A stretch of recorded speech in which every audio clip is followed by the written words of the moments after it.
Estados Unidos instó este domingo a Rusia a salir de Venezuela, mientras Moscú exhortó a Washington a cesar sus planes irresponsables, en un nuevo choque verbal entre las dos potencias sobre el país petrolero asolado por la crisis.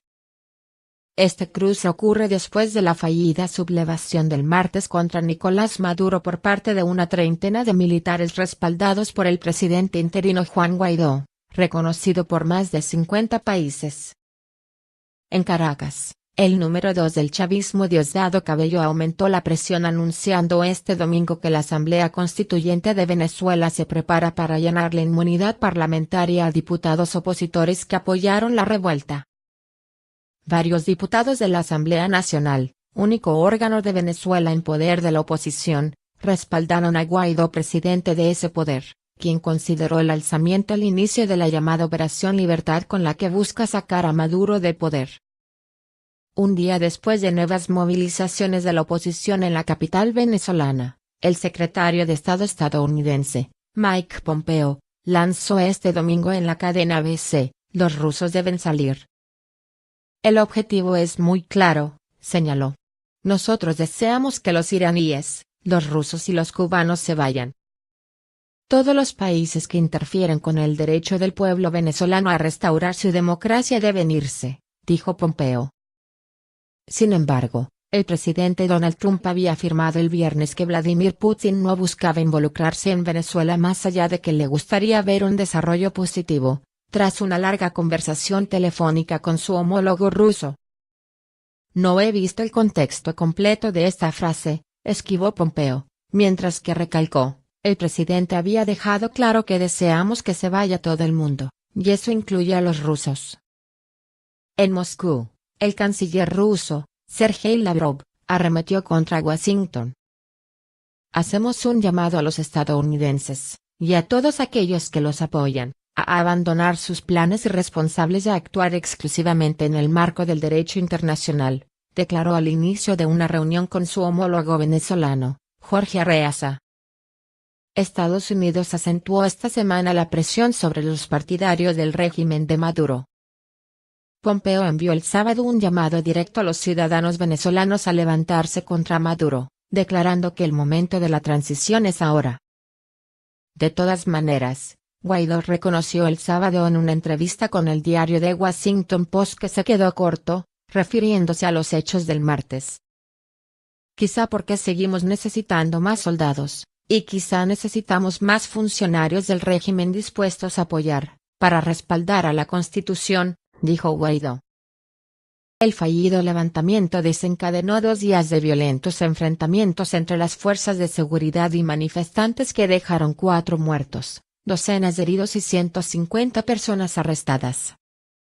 El líder opositor ha tratado de mantener las protestas masivas en las calles, pero su última convocatoria el sábado solo atrajo a unos cientos de personas. Maduro, por su parte, apareció en un ejercicio militar el sábado con el ministro de Defensa Vladimir Padrino, quien según altos funcionarios estadounidenses habría estado involucrado en la irrupción del martes. Ayer les dije a los generales y almirantes, lealtad, quiero una lealtad activa, dijo Maduro en un discurso a unos 5.000 soldados. Confío en ti, pero mantén los ojos abiertos, un puñado de traidores no puede empañar el honor, la unidad, la cohesión y la imagen de las Fuerzas Armadas, dijo, llamando a las tropas a estar preparadas para una posible acción militar estadounidense. Maduro dirige, pero no gobierna. En Washington, Pompeo admitió baches en el camino, augurando que puede tomar 2 o 4 semanas sacar a Maduro. Pero Maduro no puede sentirse bien. Está dirigiendo por el momento pero no puede gobernar, dijo Pompeo. Es alguien que no puede ser parte del futuro de Venezuela. Estamos preparando una gama completa de opciones para consideración de Trump, agregó. Hasta ahora Estados Unidos se ha centrado en estrangular diplomática y financieramente a Maduro para que abandone la presidencia del país con la mayor reserva petrolera, hundido en la peor crisis de su historia moderna. Aunque están aumentando las especulaciones sobre una intervención militar de Estados Unidos en Venezuela, sigo pensando que es algo poco probable. Sin embargo, tras escuchar de fuentes diplomáticas que algunos funcionarios estadounidenses y latinoamericanos están explorando invocar el Tratado Interamericano de Defensa Recíproca de 1947, TIAR, estoy un poco menos convencido que antes de que no habrá una acción militar extranjera. En primer lugar, el gobierno de Donald Trump está escalando su discurso después del intento valiente pero infructuoso de la oposición venezolana el 30 de abril de desencadenar una rebelión militar para restablecer la democracia. Yendo más allá de su declaración habitual de que todas las opciones están sobre la mesa, el secretario de Estado, Mike Pompeo, dijo esta semana que una acción militar es posible. Segundo, en la Casa Blanca hay quienes temen que Trump deje de ser tomado en serio si no toma medidas de fuerza para derrocar la dictadura de Nicolás Maduro. Las promesas de Trump de que derrocará a Maduro podrían empezar a sonar pronto como sus bravuconadas vacías de que México va a construir el muro. Trump, quien se preocupa muy poco por la democracia en Rusia, China, Turquía y la mayoría de los demás países, y cuyo interés en Venezuela se debe principalmente a su deseo de ganar los votos cubanoamericanos y venezolanos en Florida en las elecciones de 2020, podría ser convencido por algunos de sus colaboradores de usar la opción militar en Venezuela. Tercero, algunos diplomáticos latinoamericanos me dicen que hay discusiones privadas en la Organización de los Estados Americanos para invocar el TIAR, también conocido como el Tratado de Río. Su punto clave es que un ataque contra cualquier país miembro es un ataque contra todos sus países miembros. Los miembros actuales de TIAR son Estados Unidos, Brasil, Colombia, Argentina, Chile y Perú. Cuando le pregunté al enviado especial de Trump para Venezuela, Elliot Abrams, si hay discusiones tras bambalinas para invocar el TIAR, no lo confirmó ni lo negó, pero dijo que el TIAR es mucho más amplio que un tratado militar. El TIAR habla de acciones en común, pero pueden ser relaciones diplomáticas, pueden ser medidas económicas, pueden ser sanciones, me dijo Abrams.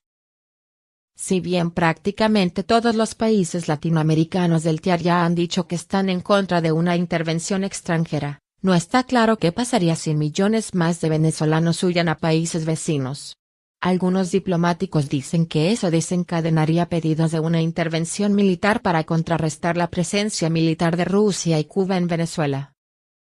En cuarto lugar, una rebelión militar en Venezuela puede ser más difícil ahora, después que el gobierno de Trump cometió el error de revelar los nombres de 3 altos funcionarios venezolanos que habrían mantenido conversaciones con la oposición para rebelarse contra Maduro el 30 de abril. Ahora podría ser más difícil que esos y otros funcionarios venezolanos hablen con emisarios de la oposición, por temor a ser expuestos públicamente por Estados Unidos. ¿Por qué sigo pensando que una intervención militar en Venezuela es poco probable? Que aunque en la Casa Blanca hay quienes apoyan esa idea, el Departamento de Defensa teme que conduciría a otro atolladero como el de Siria o Afganistán. Además, si el interés principal de Trump en todo esto es ganar votos en la Florida, el mejor escenario para él podría ser mantener el status quo, un discurso duro, sin acciones militares, hasta al menos después de las elecciones. Si Trump ordena una acción militar ahora, puede asegurar algunos votos en Florida, pero podría perder más votos en otras partes del país.